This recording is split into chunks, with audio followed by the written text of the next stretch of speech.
Hi there, this is Bob Kramer. Welcome back to my channel, Kramer's Garage. Well, let's see what we have in the garage today.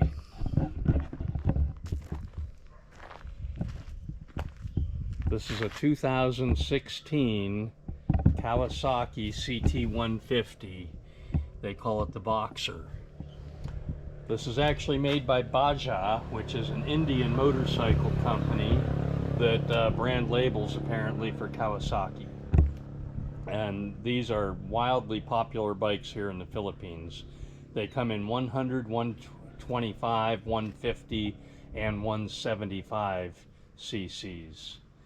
Of course, the only one called the Boxer is the 150. The other ones all have different names. But anyway, I bought this bike 7 years ago in January of 2017, and I've put a little over 11,000 kilometers on it now.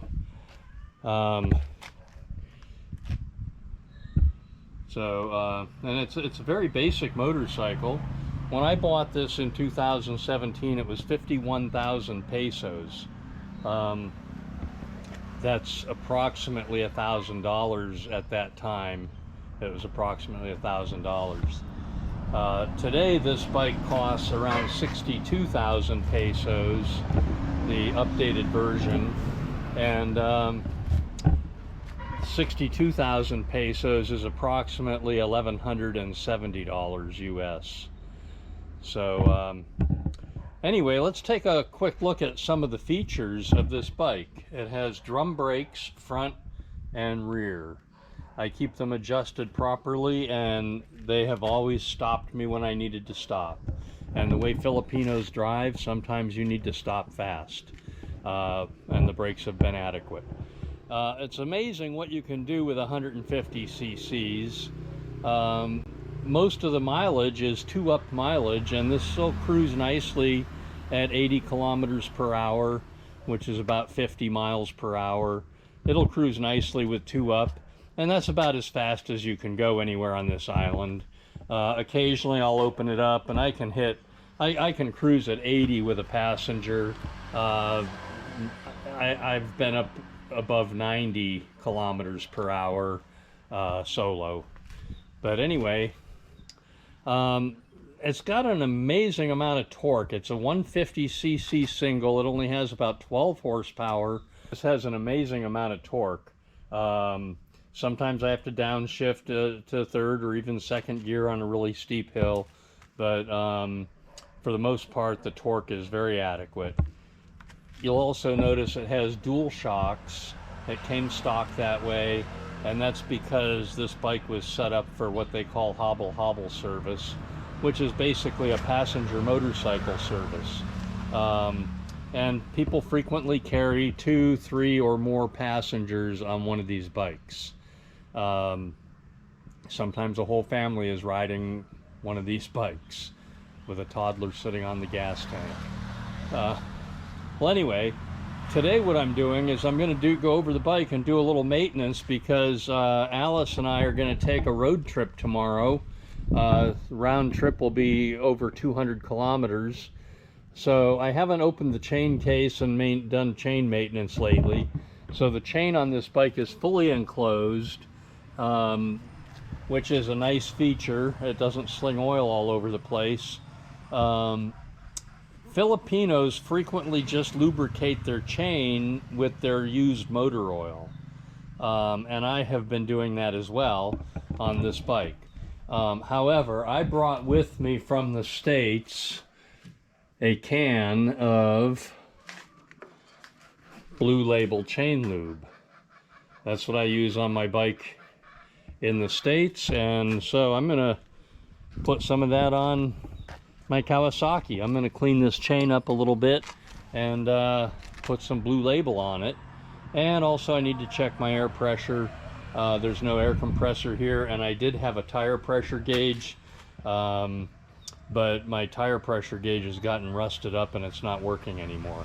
So I have to rely on the gauge that's on my bicycle pump. So I'll be checking the tire pressure with my bicycle pump. So anyway, and then I'll of course check all the lights, make sure all the lights work. Interesting thing about this bike is that the center stand is very close to the balance point. So if you look, right now the front wheel's off the ground. I can spin the front tire. If I just simply push the handlebar forward, push it down, now the back wheel's off the ground. I can spin the back wheel. So in theory, you could take the front wheel off of this without putting it on a jack. Just lift the handlebar, and now the front wheel's off the ground. I've never seen a bike where the center stand had it so perfectly balanced. But anyway, yeah, and then let's take a look at the oil too. I changed the oil in this. I usually put between 2,000 and 3,000 kilometers per year on it, and there's the oil window right there. So it's full right now, but every year before I leave to go back to the States, I change the oil so it's in storage with fresh oil in it. So it's spent most of its life in storage. I'm usually here 2 months out of the year. This year I'm here for almost 3 months. But I'm usually here for 2 months out of the year, ride the bike all over the island, and then put it back up for storage. And so it's been well preserved. It's in good condition. There's been nothing wrong with it really, although last year I did put a new carburetor in it. The carburetor got gummed up, and I could not find a repair kit for the carburetor, so I bought a whole new carburetor and put on it, and it's running great. So okay, well, I'm gonna get the tools out and dig in and take that chain case off and clean things up and start getting ready, so stay tuned.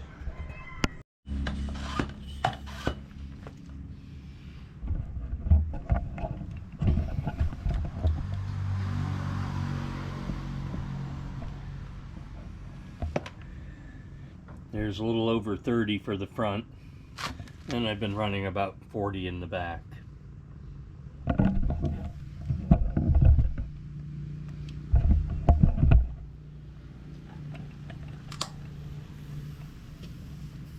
So remember that you can pump up a motorcycle tire with a bicycle pump. These tires don't lose much air. Just a couple of strokes of the pump to top them off. About once a week. So on the lower run of the chain here, there should be about 1 inch of free movement, and there is. I'm not gonna.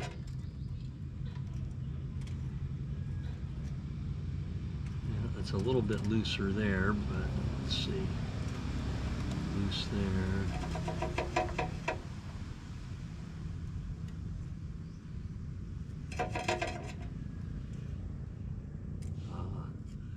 Yeah, so in the tightest spot I've got a little less than 1 inch. So I'm going to leave it. I'm not going to tighten it.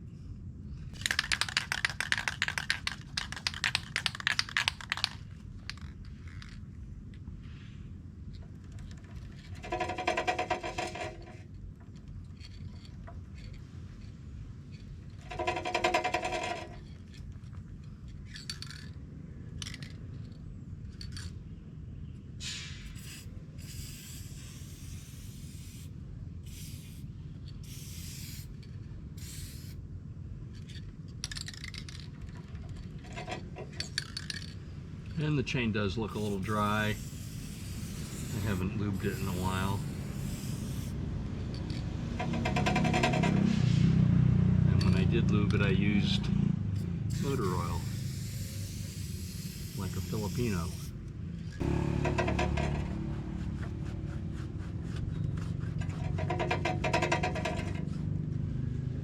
There.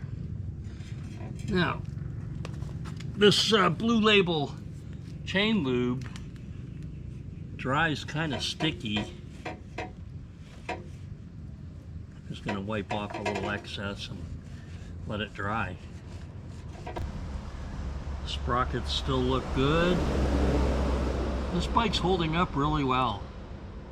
I've got to say, it's been relatively trouble-free, other than putting a new carburetor in it. That's about all I've done.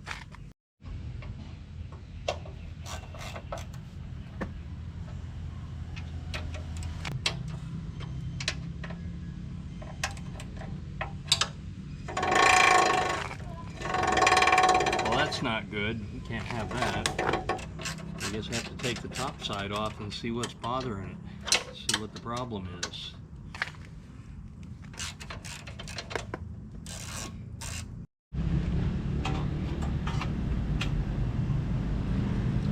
So in the top half of the chain guard, there's a channel there that has to fit over the lower half.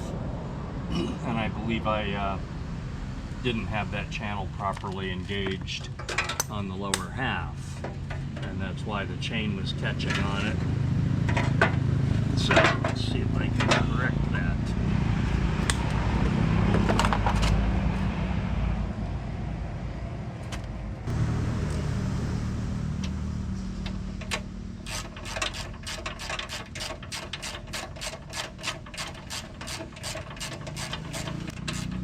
When I bought this bike, I did change the countershaft sprocket and made it 1 tooth bigger. I think the original was 18 and I think it's now a 19.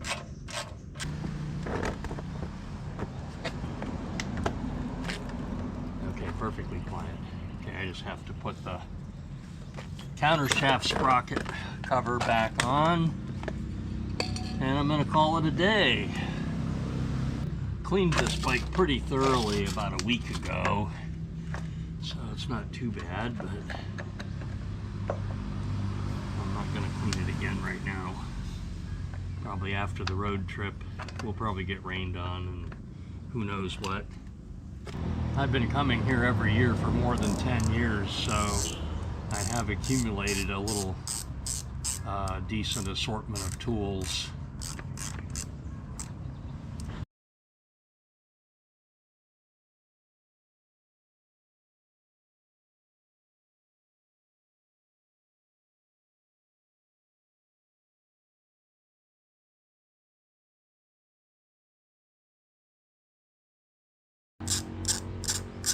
Alright, well, I'm going to end this video now.